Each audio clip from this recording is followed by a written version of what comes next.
Hi, my name is Johanna Vogt, and I'm a dietetic intern from the University of North Florida. Today I'm going to talk about one aspect of the nutritional assessment that we use to evaluate patients. We have several aspects involved with the nutrition assessment. We have anthropometry, biochemical data, clinical assessment, and today I'll be talking about the dietary assessment. By gathering information about a patient's typical dietary intake, we're better able to understand trends in the anthropometric and biochemical data, as well as physical findings, particularly where nutrient deficiencies or even excessive intake may be indicated. So today specifically I'm going to be focusing on the 24-hour recall, and there are some advantages and disadvantages in this method. Some of the advantages are going to include the fact that it's easy and inexpensive to perform. It can be used in a clinical setting, and it's more objective than just a regular diet history. However, there are limitations such as the fact that it's just a single snapshot in the diet history. Our intake does, of course, vary from day to day, so we're only looking at the past 24 hours. With that, of course, people are not always able to recall what they ate, and it may not be completely accurate. Some people also tend to withhold information from us. They don't want to be completely forthcoming. So that can lead to underreporting and sometimes even overreporting because they're not always sure about serving sizes and can think that 1 cup is really 2 cups. So information, energy intake may not be completely accurate on that. Finally, once we have all our information, the data entry can be extremely labor intensive at the end. So that's just another limitation of 24-hour recall. However, it can still be extremely useful in both inpatient and outpatient settings. So we're about to begin, thanks to my lovely friend Jessica, who's going to be acting as my outpatient for today.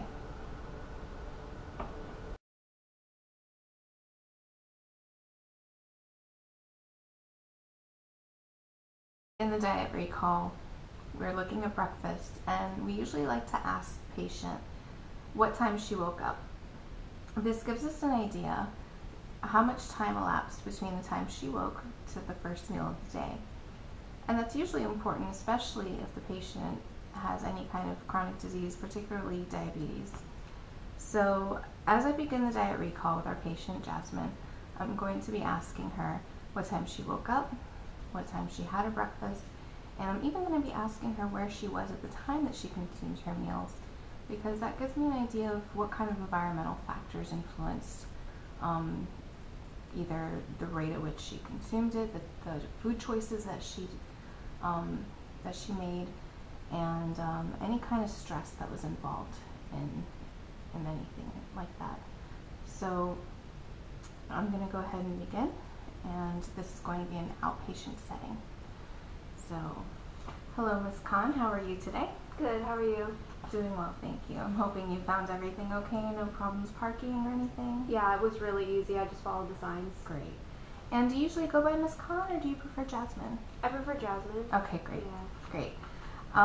So what we're going to do to start out with is what we call a 24-hour recall, and what that entails is we're going to just discuss what you ate in the last 24 hours specifically. It's usually easier for you to remember what you ate yesterday as opposed to last week. So usually it just gives us an idea of what a typical intake is going to be like, and what that does is gives me kind of a snapshot of what you eat at home, and that way we can look at your patterns and look at what you typically consume, and then that helps us when we're setting goals later in the appointment. Okay? Okay. Does that sound okay for you? Sure. Okay, great.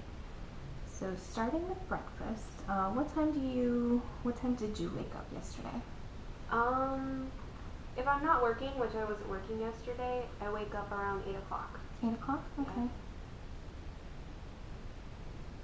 Yeah. And what time did you have breakfast? I don't like to eat right when I get up, so I ate around 9 o'clock. Okay. 9 o'clock. And was that at home, or where were you? Yeah, I was at my house in my kitchen. Okay. In your kitchen? It's a very small kitchen. And what did you have for breakfast? I just made a smoothie. Smoothie? Yeah, it was a peanut butter banana smoothie. and with some protein added in. Okay. And can we go through those ingredients a little bit more? How much peanut butter was in there? I'd say about 2 tablespoons. 2 tablespoons? Okay. Did you measure it out? Like we have. No, I just used a spoon. Like just a regular spoon? Yeah. Okay. So regular that's spoon. actually really big, that tablespoon. The tablespoon? Yeah. Okay. It might be less than that actually. Okay. So it's maybe closer to a teaspoon? Yeah, like 2 of those. 2 teaspoons? Yeah. Okay. So about 2 teaspoons. And how much of the banana did you use? Oh, the whole banana. Okay. I like a real banana-y smoothie. Yeah.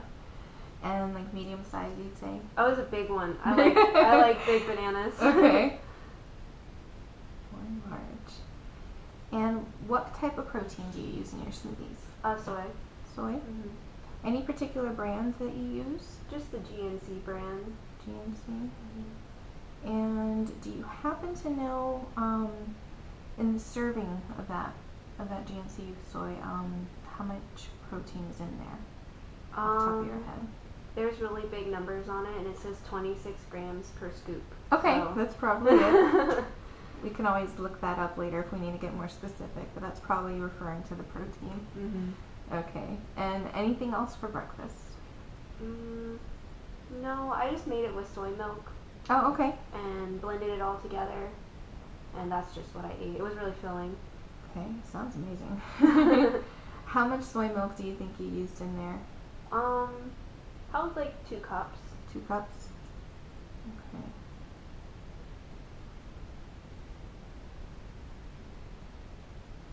Alright. And let's see. When was your next meal after that? Well, yesterday wasn't really a typical day because it was my boyfriend and I's anniversary. Oh, congratulations. So thanks.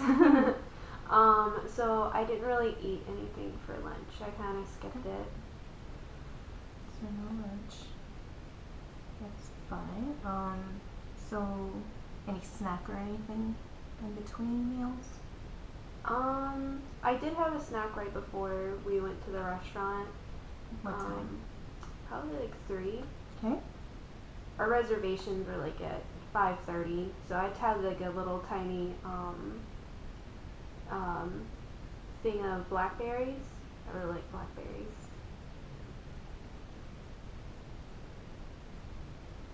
And what kind of serving do you think? I have some measuring cups here if that helps you. This is about half a cup, about a 1/4 cup. I think I've got a 1/3 here. Or no, this is a 1/4 cup. Sorry, 1/4, 1/3, half. What do you think? This seems a little big. I think it was more like a 1/3 or a 1/3 of a cup. About a 1/3? Yeah. Okay. Oh, and then yes, the day before that was Valentine's Day, maybe. So I also had some chocolate. Okay. Like leftover chocolate that you... Yeah, it was 2 chocolate-covered strawberries. Okay. I'm a big fruit fan. Yeah, that's great. Okay, and you had that at the same time you had your blackberries? Yeah. Okay. 2 chocolate-covered strawberries.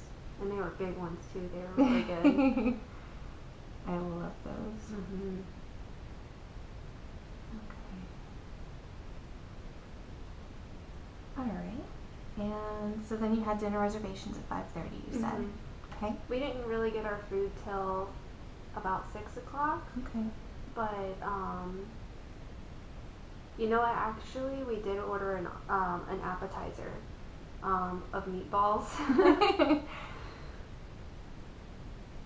Those were really good. Where, which restaurant did you go to? We went to Cooper's Hawk. Okay. Oh, I'm sorry, can I back up a little? Sure. That snack, where were you when you had that? I was in my kitchen again. Okay. It's like my favorite place in the whole house. It's a convenient place for food. Isn't Yeah. it? Okay. So Cooper's Hawk restaurant. Alright, and we don't sit there and count meatballs, but if you happen to know approximately how many you had with the appetizer. Well, there was 5, and me and my boyfriend had to fight over the Uh-oh. 3rd one, so I had a about Lady 2 and the Tramp moment. So I had 2.5. Okay, that's fair. Yeah. Okay. All right. And your entree? I got ginger salmon. It was really good. It was a big piece though. I don't know how many like ounces or whatever, but If you had to look at the palm of your hand, what would you say how would it compare? it was probably from here to here. Okay. Yeah, it was a big piece. I ate the whole thing because it was so good. Anything with ginger, right? Yeah. Okay. And thickness, would you say? It's about, is that 2 inches? 3 inches? 2 inches? Looks like about 2 inches. Yeah. Roughly. Okay. All right. And what were your sides? It came with mashed potatoes, but I didn't like them, so I didn't eat it. Okay. But it did come with like an Asian coleslaw, Okay. and it was really tasty. All right. And let's bring out these cups again. This is 1 cup. Mhm. And then we've got our half. It Or was like, I've also got a plate if you more visually. oh, yeah, the plate was like bigger than that. It kind of came in like kind of a cup, but it was like maybe this but overflowing. Okay. So if that gives you any idea. Okay. So something like that like how much overflowing? Like Like a little Yeah. scoop over? yeah. Okay. So we'll say like a 1 1/4 probably. Mhm. Okay.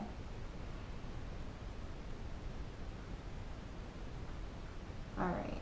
So no on mashed potatoes, but you ate all of the Asian Oh coleslaw? yeah. Yeah. So good. Okay. Anything else with that? Do they have a salad or anything? No, I did get some sangria though. Okay. As you should. It's your anniversary. All right. So good. I got one of those. I think it was bigger than this, Okay. and it was all the way full. Okay. You had a good night. I did. All right. So not your 4-ounce serving. That's fine. We're gonna say probably 8 ounces. How many glasses did you have? Just one. Just one. Okay. You would have had to pick me off the floor if I had more than 2 or more than 1. All right. And any dessert? Yeah, it was just a little one though. It was like a little truffle Okay. with wine in it. It's like a dark chocolate truffle with wine. Okay. So it's so good. Boyfriend did good. Yeah, he did. Okay. So when was dinner over? Probably about 6:30.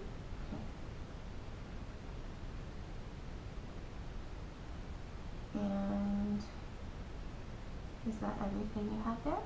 Yeah, I did not feel like eating after that. I was really full. Yeah. Okay, so nothing before bed. No. Okay. Yeah.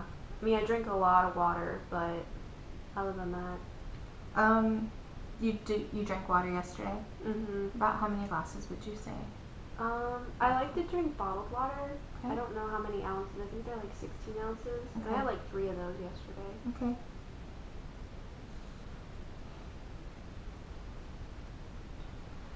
Okay.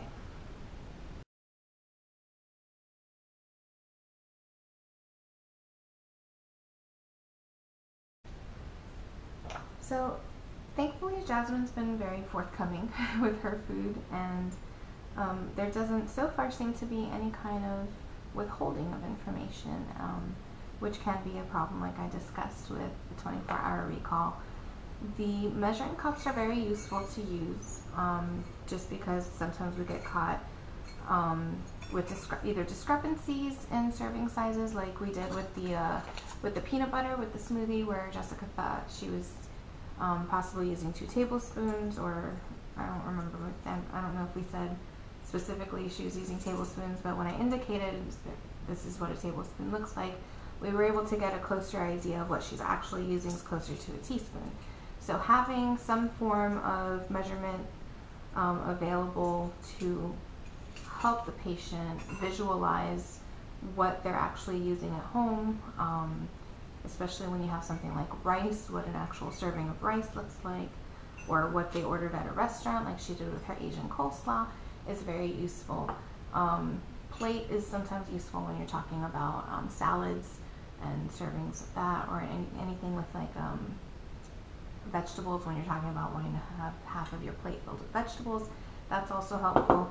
I've found that if you can have a glass of wine handy, most people don't even think about 4 ounces of wine being a serving, but that is what the guidelines say. We want 4 ounces to count as a serving, and 1 4-ounce serving of wine is the recommendation for women. So sangria, of course, just has some wine in it along with other things. So she was probably still within those guidelines.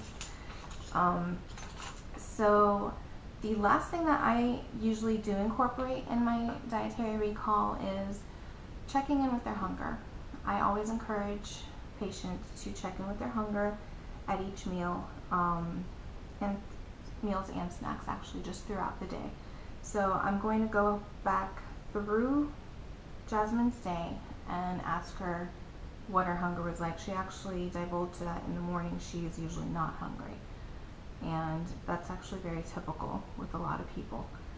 But I want to know what her hunger is like throughout the day past that, and even having people walk through that makes them become more aware, and it makes them start thinking about their hunger cues and why are they eating when they're eating. And sometimes that's really important, again, especially in the case of chronic disease, and even behavioral issues in terms of eating. So we're going to go back to that, and yeah, I'm start now. So, okay, so it looks like we have all the information. Now I just want to go back and do one more thing here. We have the location of where you were each time that you ate and what you ate. Now I want to go back and talk about where you were as far as your hunger. I know you said that with your breakfast, you typically aren't hungry in the morning, and that's usually why you put it off about an hour, which is actually not bad. A lot of people wait way longer than that. So 1 hour is actually about the max you want to wait. So you're right within the ideal. Start getting your energy in right away after a long fast. But let's start rating this. If you can think about what your hunger's like and what hunger means to you. Okay, if you're thinking 1 is you are about to pass out, like ravenous with hunger, and 10 is you're so full you could vomit. Okay, so think of that as your hunger scale. And 5 is you're just right, just perfectly satisfied with food. Where would you say in the morning when you first wake up, how hungry are you? I was probably about like a 4. 4. Yeah. Okay.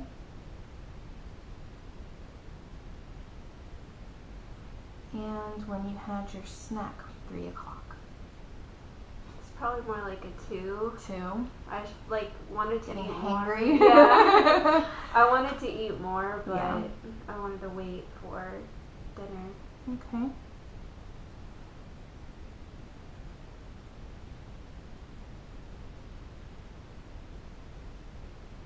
Alright, and by the time you were at dinner? It was a 1. 1, so Yeah. even with that snack, it didn't really hold you over much. No. Okay. I was excited when they sat us down because I felt like passing out. As soon as the meatballs hit the table, I ate them. So I was so hungry. Yeah, and that's typically what happens when we prolong that meal, you know, as you did, which you're probably just storing those calories for later, but that's what we see a lot when we put off the food too long, is we get so ravenous. So that's not surprising at all. Would you say that that's something that happens a lot with you? Do you have anything in a typical day that causes you to put off meals? sometimes I get really busy during lunch. Okay. So like with work or school, I'll skip lunch a lot, but I will always eat breakfast, and sometimes I kind of splurge at dinner time. So that's pretty normal. Okay. I extra splurged because it was our anniversary. Right. Yeah, I know. That's why you said it wasn't a typical day for Yeah. you, which is why I ask if this is something that happens to you. So this is why I ask these things, because just to get you to start thinking about your hunger and to start following those hunger cues in your body. And we'll talk more about that as we're looking at what kind of goals we're going to be setting from here on out. Okay. Okay? Any questions at this point? No. Okay. I'm good. All right.